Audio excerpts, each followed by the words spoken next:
یہ 40% یا 70% یہ کہنا کہ ٹویٹ بھارت کے ہیں اور انہوں نے کیا ہے، اگر یہ سارا ہی یہ سارا جو معاملہ بھارت سے چل رہا تھا سوشل میڈیا پر، جو لوگ اظہار ناپسندیدگی کر رہے تھے یا اپنا ریئیکشن دے رہے تھے وہ پاکستانی نہیں تھے، تو یہ آج پاکستان بند کیسے ہو گیا؟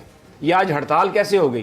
میں آپ کو دعوے سے کہتا ہوں رانا صاحب، یہ ساری سیاسی جماعتیں، ایون کہ آج تحریک انصاف بھی اتنے بڑے پیمانے پر پاکستان بند نہیں کرا سکتی کسی اپنے پولیٹیکل ایشو پر ہڑتال کی کال کر کر۔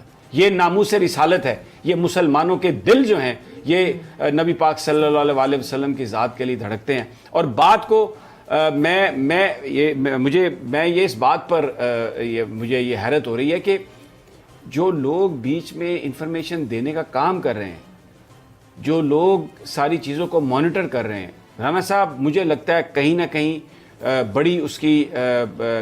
بڑی مس انڈرسٹینڈنگ ڈیلیبریٹلی کریٹ کرنے کی کوشش کی جا رہی ہے۔ آپ عوامی ریئیکشن کا اندازہ پاکستانی مسلمان برداشت کرنے کے لیے رانا صاحب تیار نہیں ہے۔ سب سے ایک چیز میں کہنا چاہوں گی، آپ نے ٹائمنگ کی بات کی ہے نا، میرا نہیں خیال کہ عمران خان صاحب کی ٹائمنگ بالکل ٹھیک تھی، کیونکہ جب چیزیں ہاتھ سے نکل گئی ہیں تب وہ یہ تقریر کر رہے ہیں۔ اور دوسرا جو مس انڈرسٹینڈنگ کی بات کی ہے، انہوں نے اپنی تقریر میں خود کہا ہے کہ بھئی ہمیں تو جو ہے نا یہ انفارمیشن ملی تھی کہ لوگ موبلائز ہو رہے ہیں تو اس کے بعد ہم نے یہ کیا، تو کوئی مس انڈرسٹینڈنگ نہیں تھی، he was very clear about it. یہ ایک پرسیپشن آتا ہے ان کی تقریر کتاب سے۔ جو پرائم منسٹر صاحب نے بات کی، دیکھیں جو آپ کا دشمن ہے بھارت، وہ تو ہر موقع جو اب اس کو ملے گا اس کو ایکسپلائٹ کرے گا، اس لیے اس طرف تو دیکھیں دشمن سے تو کبھی خیر کی توقع کرنی نہیں چاہیے۔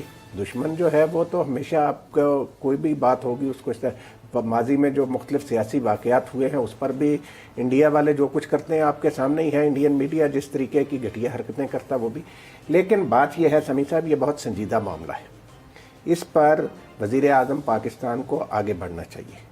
جیسے میں نے پہلے عرض کیا کہ آج بھی عمران خان پاکستان کی تمام سیاسی جماعتوں میں زیادہ مقبول لیڈر ہیں، یہ ان کی ذمہ داری ہے، وہ سارے پاکستان کے وزیر اعظم ہیں، اپنی تقریر میں انہیں پورے پاکستان کے لوگوں کا ذکر کرنا چاہیے۔ نے بالکل صحیح کہا کہ سیکیورٹی اداروں کے جو اہلکار ہیں وہ بھی پاکستانی ہیں، اور جو دوسرے لوگ احتجاج کر رہے ہیں، مظاہرے کر رہے ہیں، وہ بھی پاکستانی ہیں۔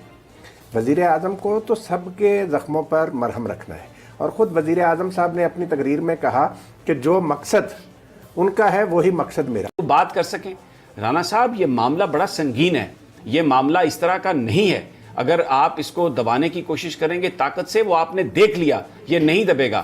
آج توقع یہ تھی کہ وزیر اعظم صاحب زخموں پہ مرہم رکھیں گے، لیکن اگر کشمیر کا مسئلہ اسلحہ حل نہیں کر سکا، اگر دوسرے مسائل جو ہیں وہ اسلحہ حل نہیں کر سکا، طالبان کے جو مسائل ہیں وہ حل نہیں ہوئے، کہیں اور جو ایران کے ساتھ بھی جو معاملہ پھر مذاکرات پر ہی آیا نیوکلیئر ایشو پر، طاقت کا استعمال حل نہیں کر سکا، تو یہ جو پاکستان کا، یعنی آپ ویسے تو چیمپئن بنتے ہیں کہ جی طالبان پر ہم نے گفتگو کروائی، آپ کہتے ہیں کشمیر پر بھی ہم گفتگو کرنے کے لیے تیار ہیں اور بہت بڑا یہ اس کا کریڈٹ لیتے ہیں، یہاں پر آپ گفتگو کرنے کے لیے نہیں تیار۔ آپ نے کیا سمجھ لیا کہ کیا وہ they are just handful of people? یہ پورا پاکستان جو ہے یہ معاملہ اس کے دلوں کے نزدیک ہے۔ یہ کسی، چلیں وزیر اعظم صاحب کے نہیں، لیکن کیا اقتدار کے ایوانوں میں بیٹھے ہوئے کسی شخص کا گھمنڈ ہے طاقت پر کہ وہ یہ سمجھتا ہے کہ ہم کچل دیں گے؟ کیا نبی کے نام لینے والے کو کچل سکتا ہے؟ نہیں، ہرگز نہیں۔ سمیع صاحب آج جیسے آپ نے پہلے بات کی، آج دیکھیں یہاں اسلام آباد کی مختلف مارکیٹس بند ہیں، سب بند ہے، پورا پاکستان پشاور بند ہے۔ میں، اور آج تو کہیں پر کوئی نہیں ہوا، کوئی وائلنس نہیں ہوا، اس کا مطلب ہے احتجاج کرنے والے وائلنٹ نہیں ہیں، یہ ثابت ہو گیا۔ یہ سارے جو ہے نا وزیر اعظم صاحب کو یہ سارے معاملات کو دیکھنا چاہیے۔ خود وہ احتجاج کرنے والے جن کو لاٹھی چارج اور جن پر آنسو گیس اور جن پر گولیاں چلائی جا رہی ہیں وہ افطاریاں دے رہے ہیں، ہر طرح کے لوگ موجود ہوتے ہیں۔ کسی نے کام خراب کیا ہے جان بوجھ کے، ایک خلیج کریٹ کرنے کی کوشش کی ہے۔ خود آپ فرما رہے ہیں کہ انڈین واٹس ایپ اور انڈین جو کنیکشنز ہیں سوشل میڈیا پر وہ کتنے زیادہ ایکٹیو تھے، تو ان کے جو ریئل کریکٹرز ہیں وہ کتنے ایکٹیو ہوں گے آپ اس سے اندازہ لگائیں۔ تو یہ اس معاملے کو سمجھنے کی کوشش کریں۔ ایک اور چیز بھی ہے یہاں پہ، دیکھیں مطلب بیک یا رسول اللہ کہنے والا بھی مسلمان، اور جس نے اس وقت ڈنڈا پکڑا ہوا ہے یا گن پکڑی ہوئی ہے وہ بھی مسلمان، تو وہ کتنی دیر تک یہ ڈنڈا اور گن جو ہے وہ پکڑ کے کھڑا ہوگا، یہ بھی سوچنا چاہیے عمران خان صاحب۔ یہ بالکل ہمیں اس جگہ سے جس میں خدا نہ خواستہ ہمارا ملک خانہ جنگی کی طرف چلا جائے، اس سے ہمیں بچنا ہے۔ نبی کا نام جو ہے وہ ہمارے درمیان الحمدللہ وہ ایسے اتحاد کا باعث بننا چاہیے کہ ہم پوری دنیا کو یہ دکھائیں کہ اگر آپ نے ہمارے نبی پاک صلی اللہ علیہ وسلم کی شان میں بے حرمتی کی تو ہم اس کو برداشت نہیں کریں گے. یہ آپ سے یہ توقع ہے اور یہی آج توقع تھی, ابھی تک تو پوری نہیں ہوئی.